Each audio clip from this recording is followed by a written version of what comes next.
If you're trying to lose weight and eat healthily, but you're fed up with the same watery vegetable soup, this video is for you. I've got 5 cozy high protein soups that are hearty, filling and guaranteed to keep you warm all autumn and winter.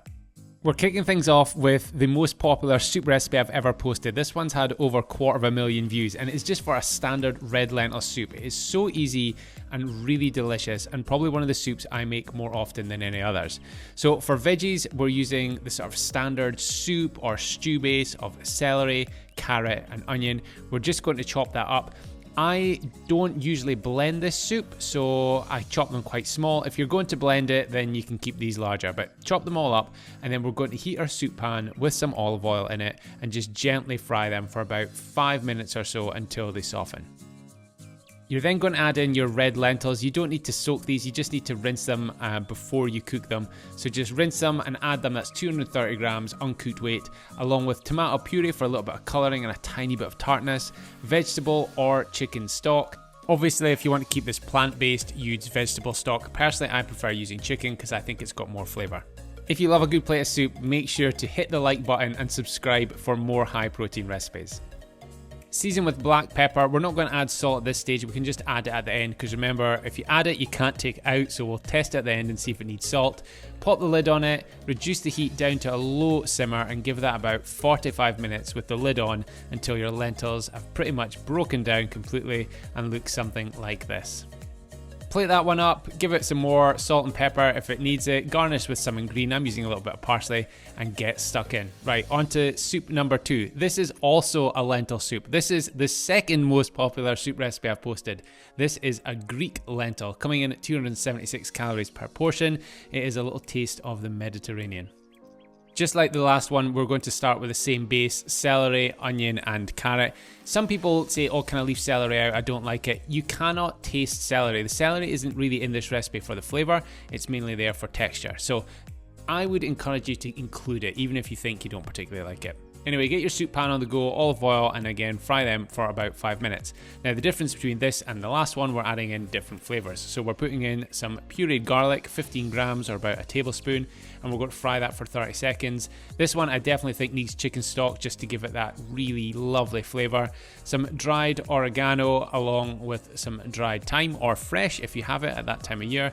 We're going to use brown or green lentils, not red lentils this time. A can of chopped tomatoes along with some salt, a little bit of pepper, and then we're going to throw in a bay leaf before giving it a good mix through. Same as before, lid on, low heat, simmer for about 30 to 40 minutes. For a little bit of finishing, we're going to add in some red wine vinegar before mixing it through. Now this one I am going to blend. I think this works a little bit better for the brown and green lentils, but if you prefer chunky, you can leave it as is, totally up to you.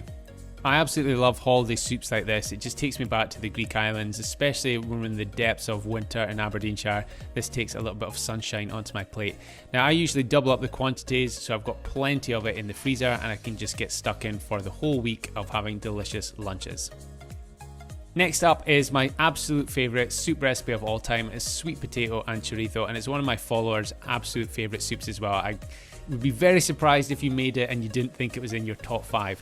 So we're going to chop up our peeled sweet potato and then again do the same with our celery, onion and carrot. You're starting to see a running theme here.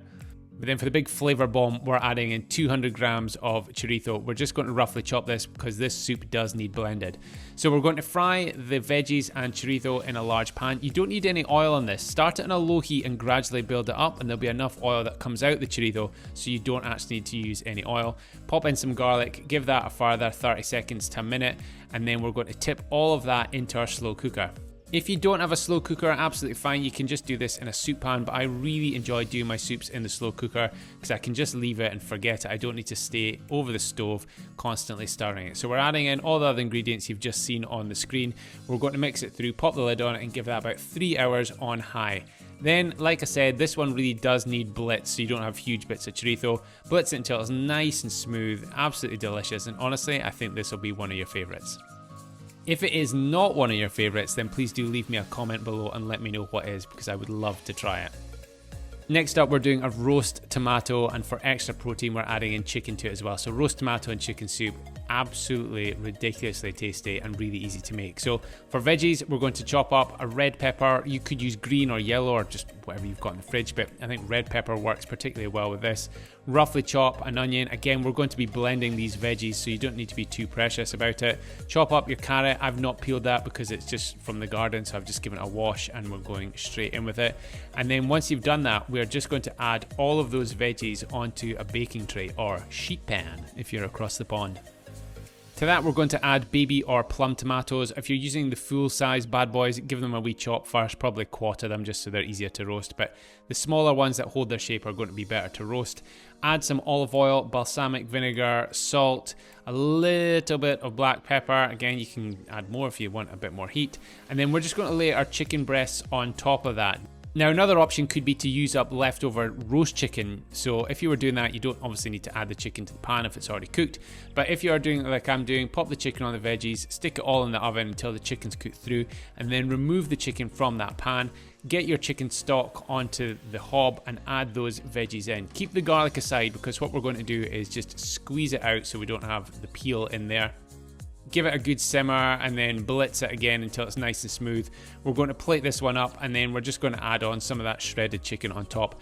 As always, for all these recipes, you will find them in my Food for Fitness recipes app. There's a link to download it in the description below. So if you've missed anything or you're trying to go back and write something down, don't worry, just download the app, link in the description, and you'll get the full recipe there.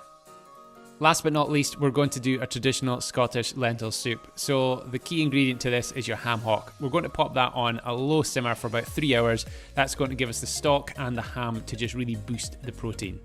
Veg prep for this, we're not using the celery, carrot, onion combo. We're just going to use a leek, carrot, and either a turnip or a swede, depends on what you can get your hands on and what you prefer. But we're going to chop all of that up so it is nice and small because we're not going to blend this soup. Once you've chopped all your veg and once your ham hock has had that 3 hours of simmering, I mean, look at that, it just smells absolutely delicious. We're going to remove it from the pan. We're going to keep that stock because we need to use that, obviously.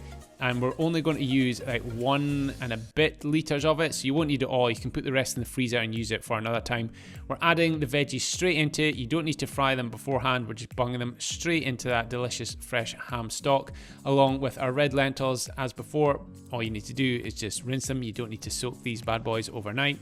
We're going to give this a good mix through, and we're actually going to simmer this for a little bit longer to make sure those root vegetables break down. So on a low heat, we're going to give it about an hour with the lid on. And again, we're not going to add salt at this stage. You can see what it's like afterwards because the stock itself is quite salty. So don't add at this stage, add your seasonings at the end. While your soup is simmering away, remove the fat from your ham hock. If you're not using a ham hock, again, just chop up a pack of ham from the supermarket, but this again is going to just give it so much more flavor. So remove the ham, get rid of the fat, chop it up because we're just going to add it on top of the soup once it's ready. You could blend at this stage, but I think this soup is better with the bits in it. You could also add a little bit more stock if you want it smooth. I like this soup super thick, as you will see in the plating shots. But you're going to add in the ham here. I'm adding in about half teaspoon of salt because I tasted it and I think that's what it needs, along with some black pepper. All you need to do then is just mix it through, plate it up, and get stuck in and enjoy. Anyway, thank you so much. I hope you've enjoyed all these high protein soup recipes. Make sure to follow me if you're not doing so already. And like I said before, you'll get all these recipes in my recipes app. There's a link to download it in the description below. See ya.